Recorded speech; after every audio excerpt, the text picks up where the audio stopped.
Welcome back. This is my story. You as a host, Dr. Sultan, Matters of the Heart.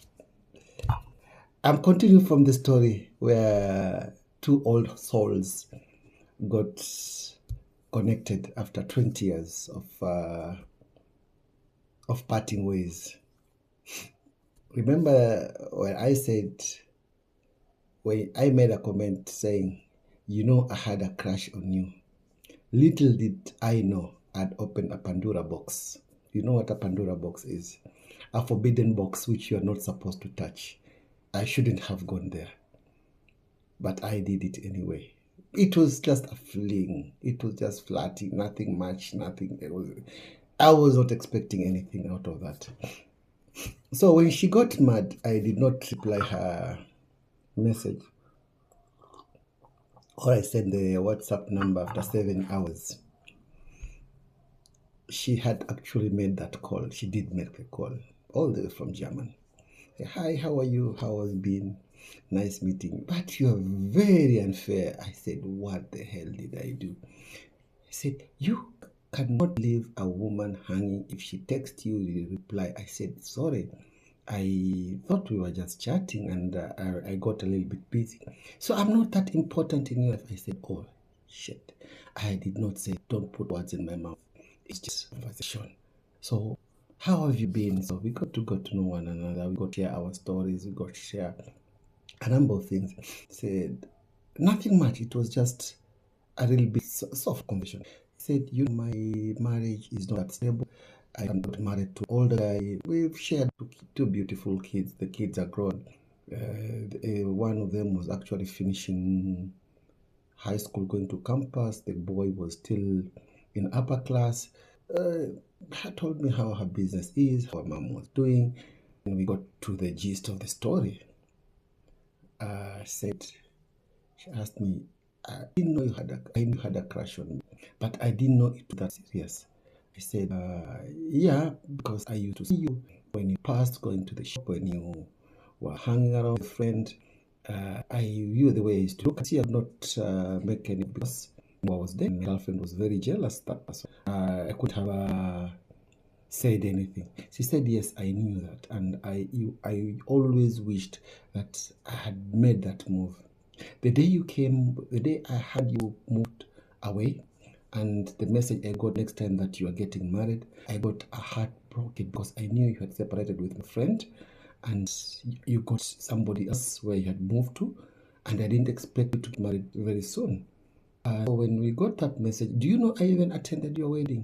I said, no, I didn't know. After that, I had to look for a way of getting away from here. So the first proposal I got was from these people who were actually inviting Germans to come and look for wives in Kenya. So I was one of them, got a passport, decided to go and settle in Germany, and I've been there for the last 20 years.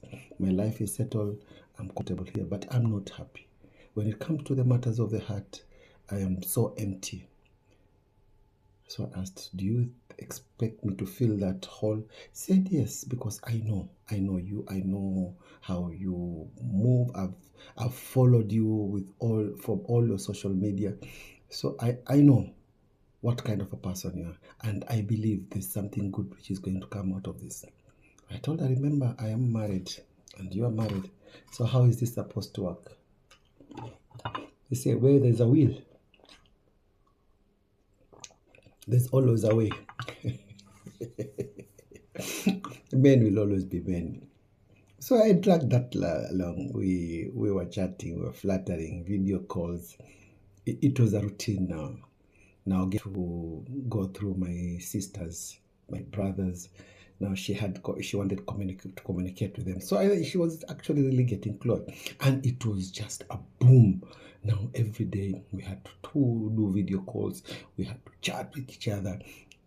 Nothing was going slow. It was not a slow move anymore. No, it was a boom. Now, in a span of 2 months, she already told me she's taking her leave and she's coming to Kenya.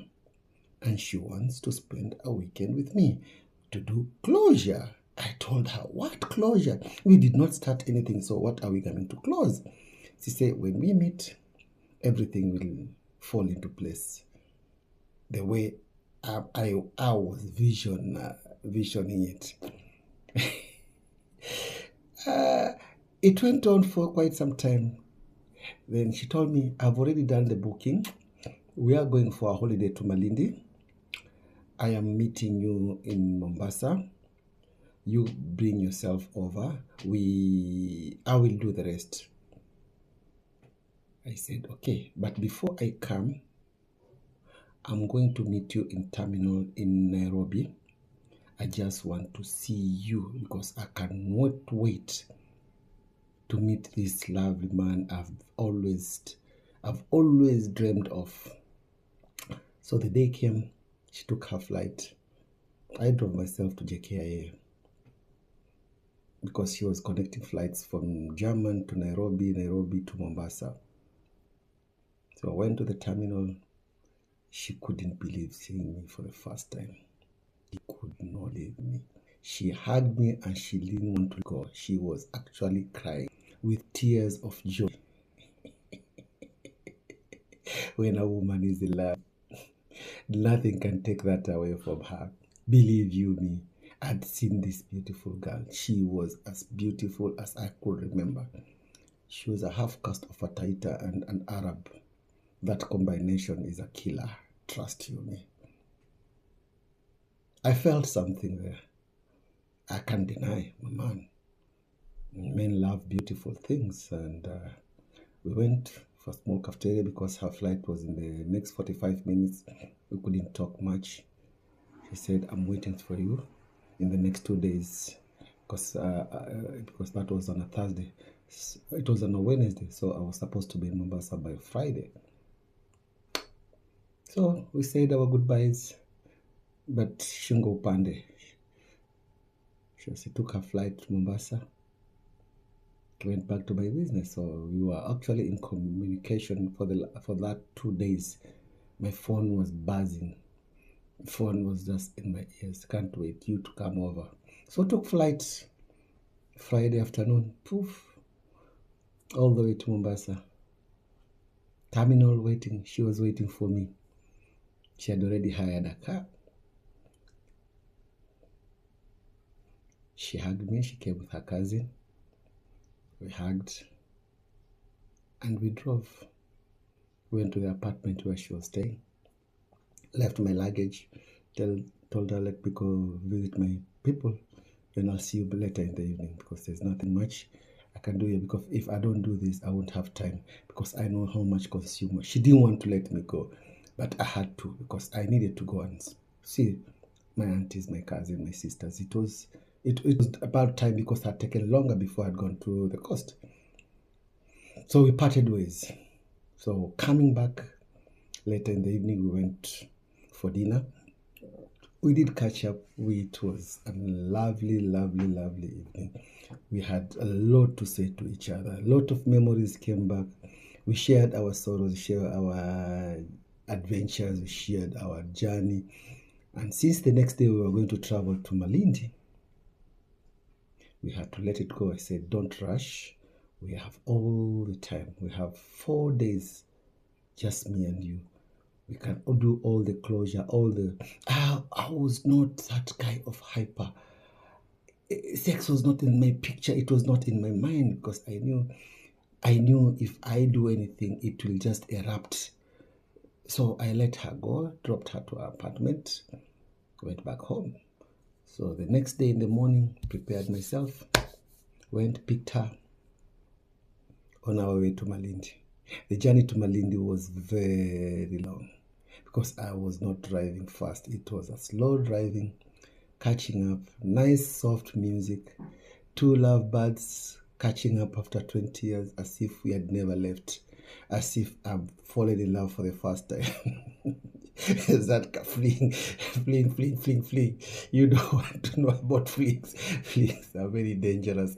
It is a journey of true love. That's the end of my part 2 of my story. Hook up on matters of the heart, the journey to Malindi, the adventure we had in Malindi. This is my story. See you in the next clip. Have a lovely morning.